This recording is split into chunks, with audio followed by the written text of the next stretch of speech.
Hey, what's up everyone, Gunpla here. In today's video, we're going to play with the SD Cross Silhouette F-Kunoichi, an SD Gundam based on the Gundam F91, which comes in the form of a Kunoichi, as the name suggests. It appears in the series Gundam Build Metaverse and is piloted by none other than Ayame herself. I have no particular reason why I picked this kit, really, it just looks cool and cute at the same time from the box alone, so why not give it a try? And in this video, we're going to build this and give it a little bit of customization. So without further ado, let's jump right into the video. Before we get started, I want to point out that this kit already includes the CS frame. If you're not familiar with it, the CS frame is the taller version of the SD Gundam. Usually, it's sold separately in some of the other SDCS kits, but not in this one. To keep things simple, I'm not going to bother with the regular SD mode, just the CS mode. That's all. And here's the F-Kunoichi right out of the box without any extra effort. Let's take a quick look. I really like the overall aesthetic. They did a really great job turning the F91 into some sort of ninja or kunoichi while maintaining the resemblance of the F91 all over the body. Like those legs, torso, head, and everything still has that F91 charms. Except for the VSBR, which we'll talk about that later. The details are also not bad for an SD kit. I really like the helmet a lot. There's so much happening in the Vivian alone. Although this helmet is very loose, like it doesn't even try to hold onto the head at all, just look at that. A slight touch and it detaches instantly. Another cool parts are the inner area, like the fishnet thingy here. It gives a nice touch to the body. For the articulation, I think it does a pretty well job for an SD Gundam. Maybe because of the CS frame itself, it's still limited though, but it's not that bad. You can still give a nice pose here and there. Now, which I think the coolest part is the Saidai Kado, or whatever the manual says. It's the moment where the F91 draws its full potential. Honestly, it looks so cool. The mask gives a totally different vibe to the kit. Not to mention the clear parts on the shoulder are also amazing. Now, one thing I'm not a big fan of is the implementation of the VSBR here. Like, it's kinda weird. I don't know, it's too wide I think. I know it's supposed to be a kunai, a melee weapon. Wait, no, it actually can turn into long-range weapon, which is okay, I guess? Maybe it's just me, but it feels like it's missing the VSBR vibe. I don't know. So yeah, that's pretty much it for the Kunoichi. Now let's do some customizing to it. So where do we start? Let's begin with the helmet. The only thing I want to change is this Vivian. I think the current Vivian is too busy, so let's make a simpler one.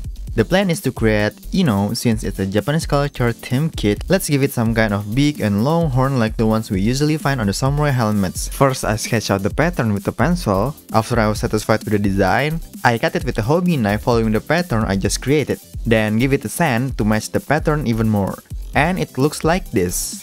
Then I cut a small square piece to simply hold the horn together. After that, I test fit it with the helmet. Looking good so far.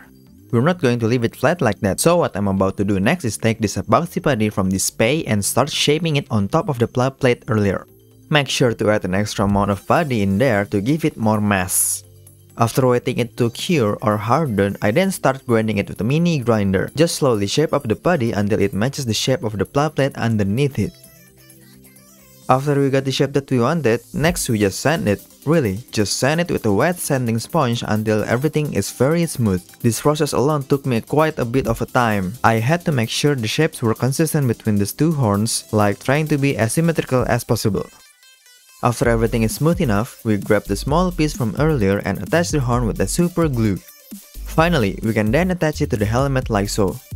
Whoa, looking great! But as you can see, there's still a gap between the horns and the helmet, so a little bit of putty will fix it. Just push the putty right through the gap like so, wait for it to be cured, and give another round of sand until smooth and match the shape of the rest. I was planning to make the Vivian detachable for painting, but after doing this step, I think that option is not possible now. After the helmet is done, what I wanna custom next is the face mask. Just like samurai, again, many of them wear some sort of oni mask I think, where there are scary mouth and teeth on it. So I want to try to recreate something like that, a simple one of course. First we grab the original part here, then with the putty, I try to cover the whole area with it as smooth as possible. After the putty is dry, I then draw where the mouth and all the teeth will approximately be. I'm not really good at drawing, but I try to make it as centered as possible. Looking pretty rough so far I know, but it's okay. I then begin to carve with a mini grinder following the line that I drew earlier. Make sure to use the sharp pointy head to accurately carve the pattern. Because the body itself is very hard, I think the key here is just don't hesitate to give an extra force while carving it. And now it looks something like this. This is just the inner mouth for now. Now let's work on the teeth. Using a small amount of body, I first shape it into a very small rectangle. Then I simply attach it to the lower part of the mouth. Once it's in place, I gently slice it to achieve a teeth effect on the body. The same process applies to the upper teeth. Oh, and a quick tip, when you're doing something like this, make sure all your hobby knife, sculpting tools, or whatever you're using are wet beforehand. It prevents the body from sticking to the tools, which can sometimes be a hassle. And lastly, we're going to add the fang. This is probably the most difficult part. What I do is, from this body, I cut it like so and grab this triangular-like shape here. Then I proceed to carefully attach it to the mouth. What makes it challenging is ensuring that the tip of the fang points slightly forward, so please bear with me for a second here. It literally took me hours to get things right. After countless attempts, this is what it finally looks like. I'm not sure if you guys can see it from the camera, but the teeth are there and looking quite good. It's not the best outcome I was hoping for, but I hope the pen will do the rest job later. While working with these face parts, I noticed the eyepiece and the mouth parts are too tight, since this will be frequently removed and reattached, so I try to add a magnet here on the eye part by simply putting it in. While the bottom part requires some extra effort, first we cut this clear peg here, then sand it a bit, and drill a hole with a mini hand drill. After creating the hole, simply block the other magnet with a super glue. Next, to loosen the tightness of these parts, I give it a round of sanding on the eye area of the faceplate. And now let's give it a try. Yeah, it feels so much better now. I can easily rotate the eye now with ease. I also decided to give the helmet the same treatment. This time it's because, as I mentioned earlier in the video, the helmet is too loose to hold onto the head. The procedure are the same as before. As you can see, the magnets are here on the inside of the helmet and here on top of the head. The helmet can now sit tightly on the head, which is great. I think it's enough now for the head parts, let's move on. Remember when I said I'm not a big fan of this kunai? Well, I have a plan. What if, instead of a kunai, we create a tonfa? Because kunoichi sometimes wear tonfa, don't they, right? I don't know, I probably made that up, but I think they did. Anyway, here's the sketch I made. Still, the model is based on the VSBR as you can see here. It has two modes, the tonfa, the melee one if we put it like this, and when we rotate it, it becomes a VSBR for the long-range weapon. Clever, am I right? First, I sketch out the design of the tonfa on a flat plate, then I duplicate it to make 10 parts because we need 2 tonfas, each with 5 layers. I cut them with a universal cutter following the outline, and we ended up with something like this. Next, using a hobby cement, I glue 5 stacks each together. After it completely dries, I smooth out the edges with a mini grinder. Careful not to overdo it, otherwise it will damage the shape, obviously. And then give it an extra sanding with a sandpaper to make it even smoother. Now we have the base of the tonfa, but there are still some rough edges and gaps. So I use Mr. White putty, which is designed specifically for small gaps. Simply apply the putty with a stick until it covers all the area. As you can see now, I sanded all the putty from earlier to smooth them out. For the handle, I take one from the kunai, cut the bottom part, sand it so the bottom part is straight, and then simply super glue it to the tonfa, ensuring it's all aligned as center as possible. So far, I felt like the tonfa shape was too blocky, so I trimmed the edges with a hobby knife and sand it afterward to give it more curvy edges. Next, I want to make the blade thingy inside this curvy area for the short part of the tonfa. First, I cut the flat plate beforehand to match the area here and glue it inside. Then I cut the excess of the flat plate, sand it, and now we have this. Then I add another flat plate for the horizontal blade and insert it.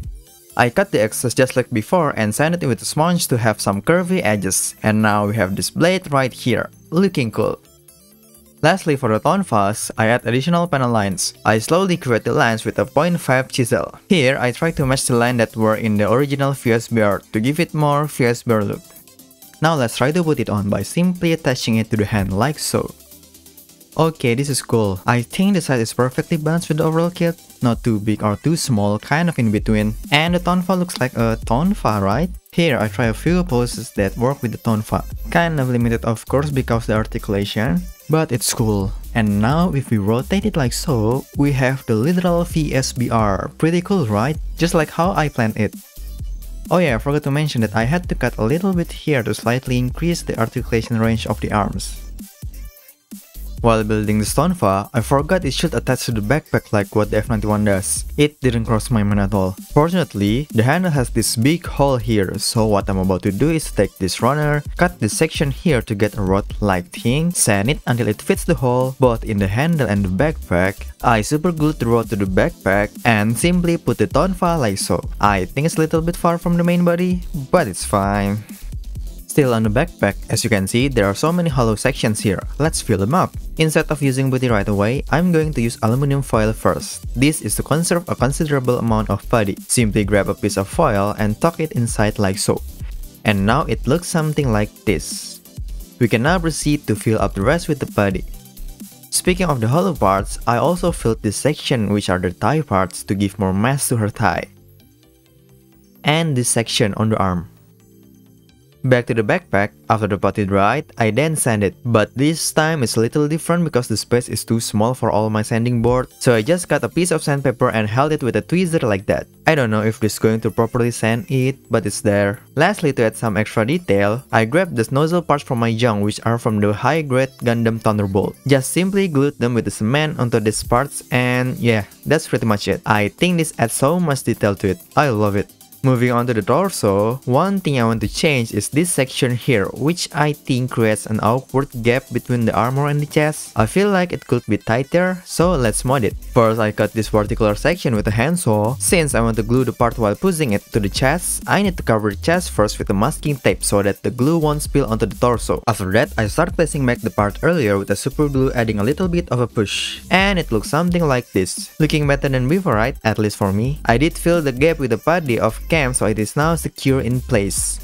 The last thing I want to do is to remove this huge seam line on the forearm. This is going to be a little bit tricky, but let's give it a try. The problem is I cannot just glue it right away because it will be hard for me to paint the inner frame later on. So what I'm about to do is to clean this part up first. After that, I drill a hole here, and yes, I'm going to use a magnet here. I don't know, I just try to make things hard, but this is what came up to my mind. Let's continue. Now for the magnet to be able to sit inside the armor, we gotta clean all the connector packs here with a mini grinder. After that, I start gluing the magnet with super glue while it sticks to the inner frame so that it's positioned correctly. Now we can finally start removing the seam line. Apply the Mr. Cement S all over the line, gently pressing it until you see the excess coming out, then sand it afterward. I also added another layer of Mr. White Putty here to ensure there's no seam line left behind. And now let's give it a test. With the magnet installed, all you need to do is to slide the inner frame like that, and now we can take the armor apart and put it back together with ease for painting purposes. And I think that's enough for all the customization I'll be doing this time. I'm going to wash all the parts after this and we'll start painting. Starting off with primer, I used the Mr. Surfacer 1500 Grey for almost all the parts.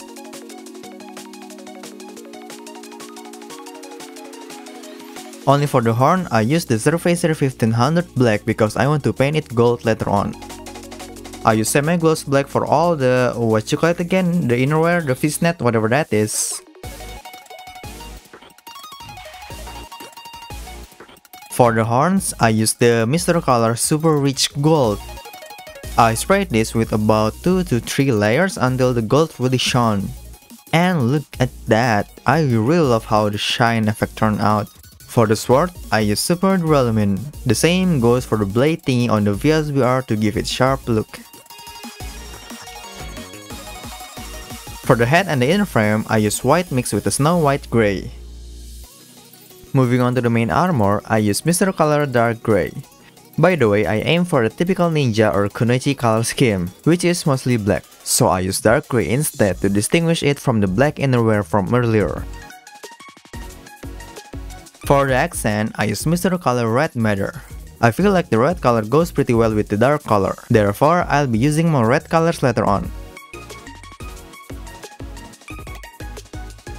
Here's an interesting one, the scarf and the effect parts. First, I use red matter as a base. After that, I want to give some kind of burning or flame effect, so I use this Mr. Color Fluorescent Orange. Slowly spray the orange at the end of the scarf for a smooth gradient effect. Add a couple of layers until it glows. The same goes for the shield and the shoulder fin parts. After that, I use a clear black for the scarf to give a shadowy effect. Just spray it a bit at the crease area like that. And this is what it looks like for the scarf. I really like the fluorescent orange here. It's beautiful. Well, that's mostly everything for the paint. Next up is the detailing. I don't usually hand brush, but this time I want to try painting the secondary color with this Tamiya enamel paint. First, I give the enamel paint a little bit of an enamel thinner, and after that, I try to test it on the glove to see how well it runs. Then, I simply start brushing the areas I want. Since the base color is dark gray, which is obviously dark, I had a difficult time brushing it at first because the color doesn't immediately show. I think either you reprime the areas you want to repaint, or you really need a couple of layers for it and be patient. After a couple of layers, I didn't count, but I think 3 layers total or maybe 4, the red finally appears as I want it to be. It actually looks really nice, although there are still a good amount of brush strokes that are visible, but I think it's fine. For the section on the backpack, I used Tamiya enamel black. This was also a little bit challenging because, as you can see, the spaces are too small for the brush, but I think I did well brushing it all. Next, I applied the new eye sticker to replace the default one with the real SD Gundam eye.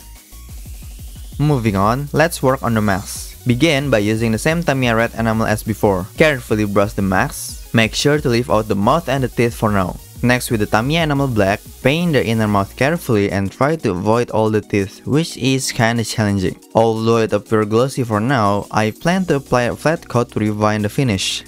Lastly, for the teeth, I used the Tamiya enamel white and simply paint over them. And whoa, it's alright, I guess. Honestly, I have a mixed feeling about this. Like, I feel like it's missing something, but I can't really tell what it is. But I guess it's okay.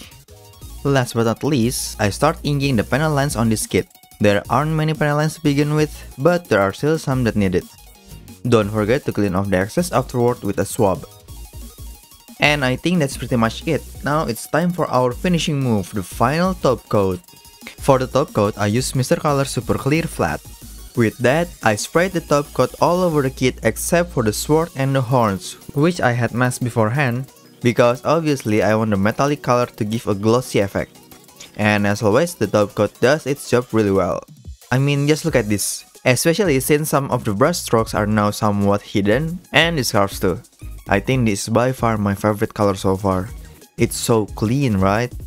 After everything is done, let's assemble it. First, grab the mouth and the eyes and snap them together like that. And why does this look so goofy? I don't know guys, like, I think the position of the mouth is too low, I guess. But anyway, let's continue. Next, the head. And the helmet. The hair on the back. And don't forget the sticker for the forehead. Whoa, that looks great. I really like the red accent on the helmet. And the golden horn looks beautiful too. Next up, the torso. Snap the chest plate on the front. And the backpack after that. Next is the waist part, just plug it in like so. After that, my favorite part, the scarf. Just put it like that. Next, the 2 VSBR tone falls on the back. After that, simply attach the arms and the shoulder parts. If you have noticed, I messed up this right forearm. It fell from my table, cracked, and now the seams are just bigger than before. Great. I don't feel like doing it over again, so just let it be, okay? Next up, the legs. I think I put too much body on the thigh because it's a little bit harder to put back on now, but it's fine. Lastly, put the head back and jang, it's finally done. I'm impressed with the overall look at the end. The color scheme surprisingly works. I thought matching darker black and gray with this orangey look for the highlight would be weird, but it turned out great I think. Also the VSBR, just look at that, really satisfied with it. Although my brushstroke is not the best, like there are still some rough around the edges, but I think it's fine. Now everything is done and it's time for a spin. Let's go!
That is everything for my work on the SD F-Kunoichi Kai. What do you guys think? Is it cool? For me, I really love the way it looks right now. The color scheme, the modded Vivin, the VSBR dyed tonfa especially, everything looks great I think. It's not the perfect build out there obviously, there's still room for improvement, especially all the handbrush I did with the enamel for most of the red color on this kit. Not the best one, but overall I think it's okay. Anyway, I'm having a blast playing with this SD Gunpla. So yeah, thank you so much to each and every one of you who stuck around until the very end of this video. I really hope you guys enjoyed watching my build, and if you did, consider giving this video a like, leaving comment down below, and subscribe to my channel for more awesome content like this in the future. Have a nice day, bye!